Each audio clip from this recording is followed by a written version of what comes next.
Olá, meu nome é Carlos Eduardo Siqueira, sou chefe de análise do Banco BTG Pactual, responsável pelas estratégias de equities do banco. Eu tenho o prazer de estar acompanhado aqui pelo Sérgio Goldenstein da Flag Asset. O Sérgio foi chefe do Departamento de Mercado Aberto do Banco Central, gestor da Arx, diretor da B3, consultor do FMI. E tenho também aqui o prazer de estar acompanhado pelo Zé Carlos Carvalho, que é o economista-chefe da Paineiras Investimentos. O Zé foi economista do Pactual, sócio fundador da JGP e é economista PhD pela Universidade de Yale. O nosso objetivo hoje aqui é discutir um pouco dos cenários para a economia global, economia americana inclusive, economia brasileira e perspectivas de investimento para 2018. Com isso eu passo a palavra ao Zé e ao Sérgio para a gente começar o debate. Obrigado. Acho que a gente está vivendo momentos muito interessantes na economia global e no Brasil em particular, né? Nos Estados Unidos, talvez seja o principal foco assim, da atenção, talvez o mercado mais relevante para mercados emergentes, além da China, é claro, mas em termos de política monetária, os Estados Unidos têm um papel importante. A gente está vivendo um cenário onde você tem dois vetores andando em direções opostas, né? Um é o ciclo econômico americano, que é um ciclo que começou em 2008, 2009, talvez 2010, e já tem 7 anos, então é um ciclo que as pessoas costumam dizer que já está velho. Então todo mundo já espera em algum momento vai aparecer uma recessão, né? E por isso que as taxas de juros longas nos Estados Unidos estavam se comportando de maneira bem tranquila, ou seja, não estavam subindo muito. E agora a notícia recente do pacote fiscal americano aprovado que deve dar um novo estímulo para a economia. Se você olhar os dados de investimento, e aí investimento, só para falar para o leigo, a gente não está falando de caderneta de poupança, a gente está falando investimento econômico, que é construir uma fábrica, construir uma estrada, né? Todos esses dados de investimento nos Estados Unidos estão acelerando. Então, talvez a grande coisa curiosa que a gente tem no momento nos Estados Unidos é que você está com um ciclo velho, onde todo mundo já espera que ele está perto do final, e vem um choque novo de demanda desse pacote fiscal americano que deve estimular o crescimento. Então, se você olhar o mercado de juros, hoje em dia tem uma diferença grande nos Estados Unidos do juros de 2 anos e de 10 anos, né? O de 2 anos está dizendo o seguinte para a gente, ele estava subindo, ele estava em 1%, muito lá atrás, já estava 1,5%, agora já está em 1,80%. Ele está dizendo, olha, esse pacote fiscal vai pegar. E durante 2 anos a demanda por capital vai subir, por isso que o preço do capital, que a taxa de juros está mais alta. Agora, no mesmo tempo que esse 2 anos está subindo, o 10 anos não está andando. E ele está dando a seguinte informação, legal, esse ciclo já tem 7 anos, ele não vai ter mais de 10 anos, não vai ter um ciclo de 17 anos.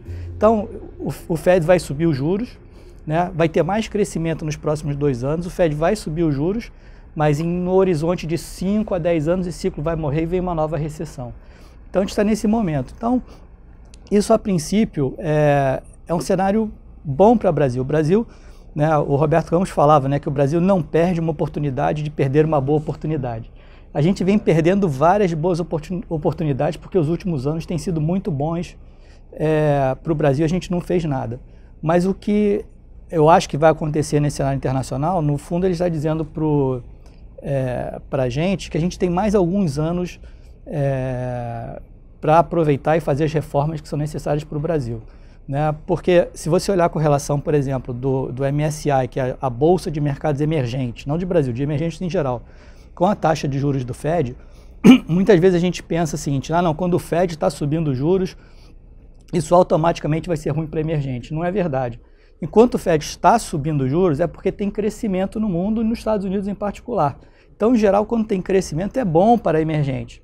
O problema é quando chega no final do ciclo, né? Porque essa subida de juros é um soquinho no fígado da economia, né, todo mês, e quando a subida de juros foi de tal tamanho que conseguiu frear a economia, aí sim é ruim para emergente, porque o juro está alto e a demanda começa a cair. Aí sim que é perigoso. Talvez a gente tenha mais 2 anos aí de oportunidade de um mundo benigno, né, com a oportunidade para o Brasil fazer as reformas e fazer o dever de casa, né?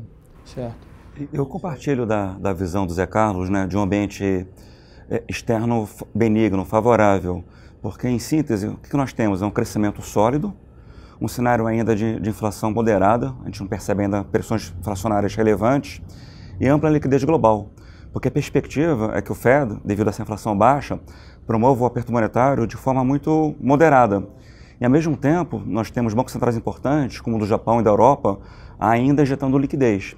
Então a gente ainda percebe assim, um cenário de curto, médio prazo, um cenário bastante favorável para mercados emergentes, dada essa ampla liquidez global e esse mundo com crescimento mais forte. E nesse contexto, vocês diriam que é razoável imaginar que o Banco Central brasileiro possa manter a taxa de juros nos patamares baixos que a gente tem observado mais recentemente, né? Eu diria que eu acho que sim, né? Acho que o Brasil, além desse cenário internacional favorável, a gente está vivendo um momento muito particular e muito positivo, né?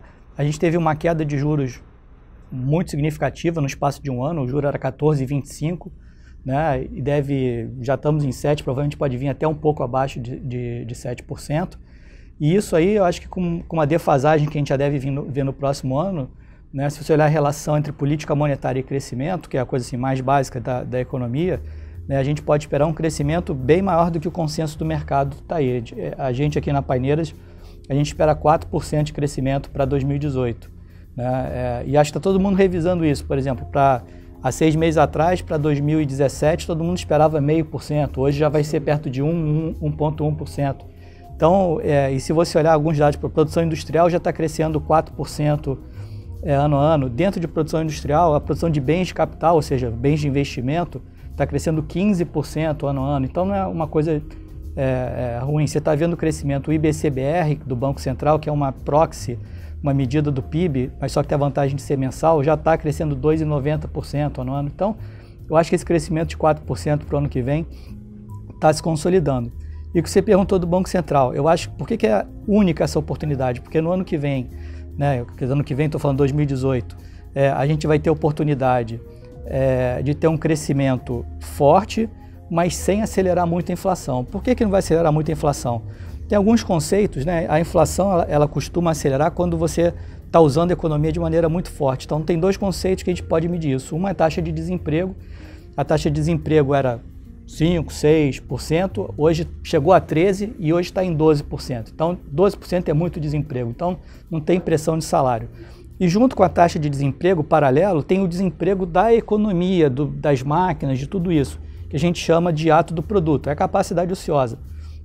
Então, só para a gente ter uma noção, a produção industrial, a gente mede em índice, chegou a um índice de 105, hoje está em 85, ou seja, a gente está produzindo nas indústrias 15% a menos do que a gente chegou a produzir. Então, tem 15% para subir, que é pouco inflacionário. E se a gente pegar esse mesmo conceito e usar para o PIB, aí é mais difícil, isso que a gente chama de ato do produto, a gente estima que tenha mais ou menos uns 7% de ociosidade, ou seja, em 2018, a gente vai poder crescer e não vai gerar muita inflação, porque tem muita ociosidade. Portanto, o Banco Central não só vai poder levar os juros provavelmente para baixo de 7%, como vai poder ficar nesse patamar durante algum tempo. Certo. Nós na FLEG também compartilhamos dessa visão bastante otimista com relação às perspectivas para a inflação. Então, primeiro ponto, a gente vai encerrar esse ano com um IPCA na casa de 2,8%. Pela primeira vez, abaixo do piso, né, da banda de inflação, né, o piso seria de 3%. Com isso, o primeiro fator favorável é a menor inércia para o próximo ano. Assim, a inércia é um componente importante da inflação no Brasil e, para citar um exemplo, o salário mínimo deve subir por volta de 2% esse ano. Então, isso é bastante importante para deixar a inflação de serviços bastante contida. Além disso, como o Zé Carlos mencionou, a sociedade da economia vai permanecer, seja pelo lado do mercado de trabalho, seja pelo lado da indústria, pelo lado do capital. E temos também um Banco Central com muita credibilidade. Isso significa que as expectativas de inflação estão muito ancoradas. Quando a gente olha a pesquisa Focus, publicada pelo BC, assim, o mercado acredita que a inflação fica na meta em todo o horizonte relevante da política monetária. Então, quando você tem essa conjugação de fatores, aliado a um cenário externo benigno, que, portanto, a gente acha bastante provável uma depreciação forte do câmbio, a não ser que o risco eleitoral aqui no Brasil suba bastante, assim, a nossa projeção é de um PCA de 3,8 para o próximo ano, ante uma meta de 4,5. Dada essa projeção, nós estimamos que a Selic chegue a 6,75 em fevereiro e não haja qualquer aumento ao longo do próximo ano. A partir de 2019, vai depender muito se o Brasil vai ser capaz ou não de implementar as reformas fiscais que são tão necessárias para resolver os nossos desequilíbrios. E Sérgio, nesse cenário de PIB acelerando, juros baixo e mantido nesse patamar mais baixo ao longo do ano, que tipo de estratégia de investimento você acha que faz mais sentido? Começando pelo mercado de juros, é interessante notar que, apesar do ciclo de relaxamento monetário estar próximo do fim, ainda há muita oportunidade pelo lado de investimentos. Por quê? Porque quando você olha a curva de juros, ela está com uma inclinação muito acentuada. O que isso significa? Que o mercado hoje precifica um ciclo de aperto monetário de quase 4 pontos percentuais, começando a partir de meados de 2018. Mas por que isso? É porque o mercado acredita que a inflação vai subir de forma significativa? Não. É porque tem muito prêmio político e fiscal embutido. Então, assim, há uma oportunidade assim, interessante, tanto na parte intermediária quanto longa na curva de juros. Isso vale tanto para juros pré-fixados quanto para as NTNBs. E parece assim, que, na medida que a inflação permaneça em patamares baixos, como a gente acha que vai acontecer, esse prêmio vai ser consumido. Então, no mercado de juros, assim, tem uma simetria positiva relevante para posições aplicadas, né, tanto na parte longa quanto na parte intermediária. Entrando no mercado de bolsa, a gente também vê um upside bastante relevante. E aí eu acho que são uma conjunção de vetores. Primeiro vetor, esse juro baixo vai levar a uma realocação de portfólios. Aquele mundo fácil do CDI elevado, permitir um grande ganho real com relação à inflação, está terminando. E com isso, vai haver uma migração por mais risco. E um candidato natural é a Bolsa de Valores. O segundo vetor, é o pouco que o Zé Carlos mencionou, esse ambiente de maior crescimento com juros baixos, por si só, é um ambiente macro que favorece as empresas, favorece a expansão dos lucros. E o terceiro fator também é que nós passamos por um período muito longo de recessão. As empresas que sobreviveram tiveram que se tornar mais eficientes, fizeram um grande corte de custos. Na medida agora que a economia retoma, a gente vai ter surpresas pelo lado da receita, o que vai levar a uma reprecificação de múltiplos. Então, essa conjugação desses três vetores nos permite vislumbrar um upside relevante para a Bolsa ao longo do próximo ano e, na verdade, até no longo prazo também. Qual é o risco hoje? É o cenário eleitoral. Então, a gente tem, na verdade, uma condição binária. Sim, se por acaso houver uma perspectiva de uma vitória de um candidato reformista, a gente pode, assim, a Bolsa vai ter chegar a níveis, assim, superando com facilidade suas máximas históricas. Por outro lado, se houver a perspectiva de vitória de um candidato populista, não comprometido com as reformas, a gente pode ter uma grande realização nos diversos mercados. Eu até, falando mais um pouco sobre Bolsa, concordo com essa visão. Acho que a gente tem os juros real de curto prazo do próximo ano ainda é muito diferente do juro real de médio e longo, e a Bolsa é muito sensível, o investidor é muito sensível ao ganho de juro real que ele pode ter na aplicação de renda fixa versus Bolsa. E a gente recentemente fez um exercício em que a gente rodou o que seria o potencial de alta da Bolsa com o cenário de juro real a 5% de juro real, que é o que as curvas mais longas apontam, e um cenário de juro real na casa de 3%, que são os cenários, que é o que aponta as curvas de juros mais curtas. E usando o cenário de 3% de juro real para um período suficientemente longo de tempo, ele aponta para um Bovespa acima de 100 mil pontos, que é o seu ponto muito acima das máximas históricas. Por outro lado, se eu perpetuo um cenário de juro real de 5% ou mais, a gente teria um ajuste importante da Bolsa, possivelmente para casa dos 55 mil pontos. Então, aí entra a discussão, esse binário, né, a discussão sobre que depende muito do cenário eleitoral. Até voltando também um pouco no ponto que você mencionou, Sérgio, sobre empresas, a gente vê exatamente o que você mencionou sobre as empresas terem feito grandes ajustes nas suas bases de custos durante a recessão, para enfrentar a recessão. E o que a gente já viu em 2017 e que a gente acredita que verá novamente em 2018 é um crescimento de lucro consolidado, né? A gente olha o consolidado de todas as empresas, um crescimento de lucro é muito maior do que o crescimento de PIB nominal. Quer dizer, o multiplicador do crescimento do lucro das empresas versus o crescimento do PIB nominal, ele está muito maior do que historicamente ele é, justamente pelo ajuste que as empresas fizeram. Então, nesse ano que passou agora, o crescimento de lucro consolidado das empresas passou de 20%, e para 2018 a gente imagina que possa crescer novamente em torno de 18%. Então, um crescimento bem maior do que o que sugere o PIB. E aí a gente vai entrar no cenário de discussão eleitoral que a gente não pode fugir, né? E como é que vocês veem? E aí é também a discussão sobre reforma, né? Acho que está tudo encadeado, né? O candidato que pode vencer, como que ele vai endereçar as reformas que são tão necessárias. E eu queria abrir o debate aqui, então, agora para falar um pouco sobre a eleição. Esse é um assunto sempre espinhoso e difícil de abordar, né? Fazer previsão, né? Fazer previsão é difícil, especialmente sobre o futuro, né? Então, política então é um desafio incrível. É incrível. Assim, mas olhando pelo lado do economista, né? Assim, eu penso muito o Brasil como se fosse uma empresa alavancada. Você acabou de falar aí o caso das empresas que, por alavancagem operacional e financeira, vão crescer muito mais os lucros do que o crescimento do PIB. E eu acho que o Brasil é um pouco assim também. A gente tem um bando de deficiências que elas, quando dão erradas, dá tudo errado, e quando começa a dar certo, também tem alavancagem para o lado bom. Então, como é que começou a funcionar isso? A gente conseguiu ganhar a luta com a inflação. Ganhou a luta contra a inflação, o que está acontecendo agora? Você está tendo uma queda de juros muito maior do que as pessoas esperavam. Qual é o próximo passo? Agora o crescimento no ano que vem é muito maior do que as pessoas esperavam. Daí a parte fiscal vai ser mais fácil de ser resolvida a curto prazo, se a gente não resolver os problemas de longo prazo, também do que as pessoas esperavam, né? E você vai ter mais crescimento, o desemprego vai cair mais. Então, eu acho que ter as eleições no ano que vem, onde esse ambiente melhor vai estar acontecendo, você reduz muito a chance de candidatos radicais e privilegia a chance de candidatos moderados que implementaram essa reforma. Você vai poder dizer, tá vendo, a reforma trabalhista é boa, porque olha só, você está tendo mais emprego do que você tinha no passado. Então, eu acho que tudo isso ajuda a agenda de reformas. Óbvio que é difícil, não vai ser fácil, mas facilita comparado pelo menos com o que a gente tinha no ano passado. Agora, tem muitas coisas exógenas que a gente vai ter que ficar observando ao longo do tempo. Quem são os candidatos, brigas judiciais para decidir quem são os candidatos, quem é o candidato do centro, né? Não tem um candidato natural de centro, né? Poderia ser o Geraldo Alckmin, mas as pesquisas não mostram ele com uma liderança que torne isso inequívoco, né?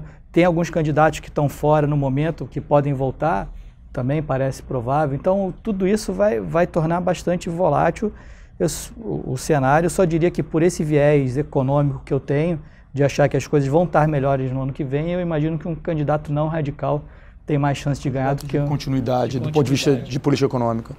Pegando esse gancho, a gente tem que ficar preparado, porque a tendência com relação ao transformo para os mercados é que haja aumento de volatilidade. A gente está agora a menos de um ano das eleições, assim como as pesquisas mostram. Ainda não houve essa consolidação de um candidato de centro, há indefinição até em relação a quem são os candidatos de outros campos. E na medida que não haja essa consolidação, é normal que o mercado comece a aumentar seu grau de nervosismo.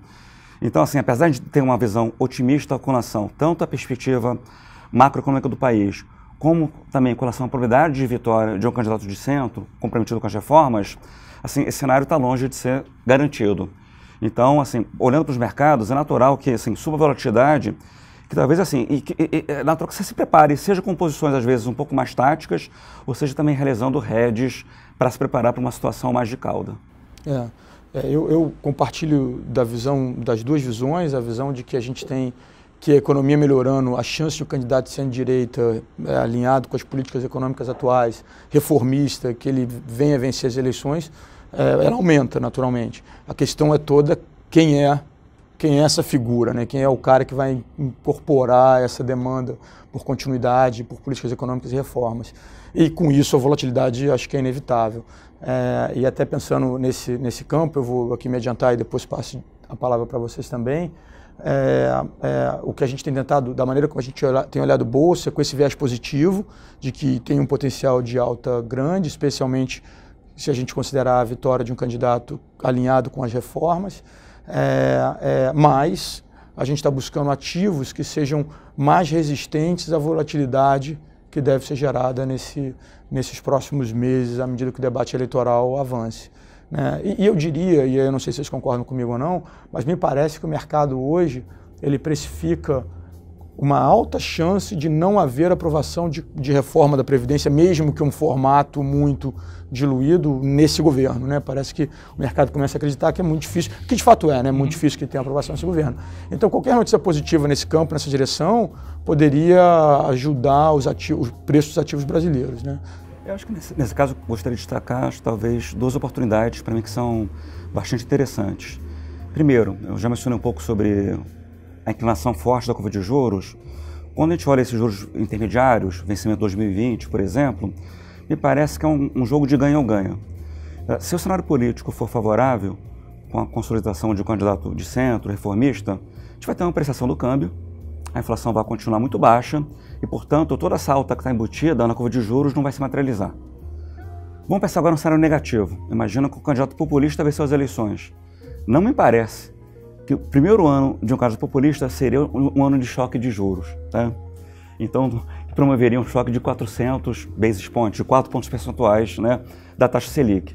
Então, quando a gente olha assim, janeiro 20, né, me parece uma oportunidade clara de uma assimetria positiva muito interessante. Assim, quando a gente olha os riscos que estão embutidos em diversos mercados, parece que o mercado de juros é o que mais embute os riscos, mais do que o mercado de câmbio, mais do que o mercado de bolsa. E aí, entrando um pouco no mercado de bolsa, assim, me parece assim, que é quase inevitável que o setor de consumo continue se expandindo. A gente tem um mercado de trabalho que vem melhorando de forma gradual, o mercado de crédito se recuperando e assim, o consumo das famílias é mais independente do ciclo político. Então a gente também está bastante animado, olhando o mercado de bolsa, com o setor de varejo, com o setor de consumo. Interessante. Só ligando as duas coisas que vocês falaram, assim, os 400 basis points de alta de juros que tem na curva e o valuation que você falou, dependendo dos juros, eu estava lembrando aqui de um artigo que o presidente do Banco Central, Ilan Goldfein, falou recentemente, um artigo que ele escreveu sobre a queda de juros definitiva em Israel e no México. E a conclusão principal dele é que a queda nos dois países ocorreu em momentos de crise. Eles também estavam presos numa estratégia de juro muito elevado e quando veio uma recessão, muita capacidade ociosa, foi o momento onde teve a queda de juros. Talvez a eleição seja o que ainda está segurando um pouco um ajuste semelhante, mas talvez 2018 seja o momento em que, caminhando de uma maneira otimista, você tenha essa mudança de patamar de queda de juros longa, né? O juros longo até ainda está alto, está 5,5%, em torno de 5,5%, mas estava 7,5%, 8%. Então, quer dizer, a gente até já teve alguma queda, mas um patamar para um nível mais civilizado pode ocorrer em 2018. Aí a gente tem os ganhos do DI, né, e os ganhos da Bolsa pelo valuation que você falou mais cedo. Né? Se a gente tiver um cenário, e aí entra de novo a discussão política, mas um cenário fiscal mais consolidado, não há razão para o Brasil para que as taxas de juros reais no Brasil sejam tão mais elevadas que as taxas de juros reais em outros países, nossos colegas aqui na região. Né? A gente hoje pratica taxas de juros reais muito mais elevadas do que praticam outros países na região, e alguns até com, talvez, não tão promissores quanto o Brasil. Né? E outro ponto relevante, assim, no cenário de vitória de um candidato reformista, a taxa de câmbio experimentaria também uma apreciação relevante. Importante destacar que as contas externas hoje do Brasil são muito sólidas. Nós temos 380 bilhões de dólares de reservas, um déficit de conta corrente muito pequeno e um volume bastante expressivo de investimento direto estrangeiro. Mas, assim, a participação de estrangeiros no mercado brasileiro está muito pequena, está muito abaixo da média histórica. Você pode olhar isso seja no mercado de bolsa, seja na renda fixa. Havendo a consolidação de um governo reformista, o fluxo cambial pelo lado financeiro seria muito expressivo. Então a gente poderia até ver a taxa de câmbio indo para baixo de 3 com alguma facilidade. E nesse ponto, Sérgio, eu achei interessante que você mencionou, e de fato a gente acompanha os dados de alocação de fundos estrangeiros para o Brasil, né, tanto os fundos globais quanto os fundos de mercados emergentes, e a gente está em patamares muito baixos, muito baixos. A gente está voltando, os fundos globais estão voltando para os níveis de investimento com essa saída de recursos que houve agora recentemente. A gente está voltando para os níveis que foram os níveis de fevereiro de 2016, quando a crise estava absolutamente deflagrada e a gente não sabia quem era o presidente. Né? A gente sabia se o presidente era Dilma, se naquele cenário. Hoje a gente está de volta para patamares de alocação que eram naquele cenário de estresse absoluto. E a gente não vive mais um cenário pelo contrário, a gente está aqui discutindo talvez uma mudança de patamar positiva. E o que é interessante também, adicionando nesse ponto, a alocação para renda variável de fundos locais ainda é low histórico de 17 anos. A gente está nos níveis mais baixos de 17 anos. Então tem muita oportunidade, eu acho. Sim, isso verdade para renda variável e verdade para renda fixa. Vou dar um exemplo. Quando nós observamos o estoque da dívida imobiliária, da dívida pública em títulos, os estrangeiros já detiveram 20% do estoque. Hoje esse patamar chegou a 12%. A gente está praticamente na mínima histórica em termos de participação de estrangeiros na nossa dívida em títulos públicos. Por mais que os juros no Brasil tenham caído, nosso patamar ainda é acima dos outros mercados emergentes. Então, assim, se houver a percepção que o Brasil está caminhando de reformas, que nós vamos resolver os desequilíbrios fiscais, que o país volta a crescer, há um espaço assim, considerável para uma realocação nesse mercado também. E aí, de novo, desculpa, mas eu estou pulando aqui, a gente está emendando um assunto no outro e acho que é interessante observar o que aconteceu com os mercados de capitais, né, nesse último ano, do ponto de vista de tanto operações de renda variável quanto operações de renda fixa. O mercado de renda variável retomou, depois de 2 anos sem operações relevantes, a gente voltou a ter uma série de aberturas de capital e captação de recursos via mercado de ações e também a quantidade de empresas brasileiras hoje emitindo bonds no exterior é um número incrível. A gente teve uma série, a gente mesmo acessou o mercado depois de anos com taxas bem atraentes. Então, o interesse está lá. Se as coisas forem para o lugar certo, o dinheiro está disponível. Discutindo um pouco as alocações setoriais, o Sérgio mencionou o varejo como setor que tem uma perspectiva boa para 2018, eu concordo totalmente. Eu acho que a gente pode ter algumas outras boas oportunidades em setores, de novo, quanto mais ligado à recuperação da economia doméstica, acho que melhor deve se beneficiar do setor. A gente tem alguns setores que a gente gosta, além de varejo, como bancos, ainda que a gente possa ter talvez um crescimento de lucro não tão grande quanto o que a gente viu no ano passado. Ele vai se recuperar, ele tende a crescer junto com a economia brasileira. A gente gosta de seguradoras, construtoras, a gente acha que tem uma oportunidade para as construtoras começarem a se recuperar, a gente já começa a ver um crescimento de demanda por imóveis de novo no mercado. Então, eu acho que esse grupo de empresas, sempre pensando em empresas mais ligadas ao mercado doméstico, e uma coisa que a gente tem evitado, até nesse cenário de fluxo entrando e real se apreciando, a gente tem evitado empresas que são basicamente exportadoras e que se beneficiam, então, de um real mais valorizado. De novo, nesse cenário de que as coisas vão na direção que a gente espera que elas sigam. Nós na Fleg também compartilhamos também da visão otimista com relação ao setor de construtoras. De forma gradual, a gente voltou a fazer alguma alocação, justamente pela percepção que a taxa de juros baixa veio para ficar, isso é muito bom para o setor, e que o mercado de crédito vem se recuperando. E é um setor que sofreu muito ao longo dos últimos anos e, portanto, hoje opera com um desconto bastante relevante. Que na Paineiras a gente é o fundo macro, né? Então a gente não opera ações específicas nem setores. Então essa nossa visão a gente vem expressando basicamente via opções, né? Como a gente discutiu, o cenário é bastante arriscado no ano que vem, então a gente quer limitar as perdas, então a gente tem operado toda a nossa exposição em bolsa 100% via opções, primeiro pelo motivo do risco, e segundo porque a gente acha que a volatilidade, né, esse é um fenômeno, a volatilidade global para ações está muito baixa e no Brasil também está bastante baixa. Então a gente acha uma boa oportunidade para pegar essa possível alta de bolsa em 2018, operar via opções. É bom para o lado da eleição, evitar o risco da eleição, e é bom porque parece um instrumento barato. Perfeito. Gostaria de agradecer ao Zé Carlos da Paineiras e ao Sérgio da Fleg pela oportunidade, pelo debate, que eu acho que foi super enriquecedor aqui sobre perspectivas para 2018, e passar a palavra primeiro ao Zé e depois ao Sérgio para falar um pouco sobre o debate, sobre os produtos de vocês. Obrigado, Cadu, pela oportunidade. É sempre um prazer estar aqui trocando ideia com vocês e com o investidor, tentando passar um pouco o que a gente está fazendo. O nosso fundo, o Paineiras, está na plataforma do Pactual e a gente está aqui à disposição sempre que vocês ou investidores quiserem procurar a gente para saber o que a gente está fazendo, trocar ideias, e estamos à disposição. Obrigado, Zé. Obrigado, foi um prazer participar do debate. Os fundos da Fleg Asset, nós temos um fundo multimercado macro e um fundo de ações, também estão na plataforma. Estamos à disposição para trocar ideias, e quem quiser acessar nosso site pode se cadastrar para passar a receber nosso material que a gente produz tanto semanalmente quanto mensalmente. Ok, muito obrigado a todos, e é isso, até a próxima.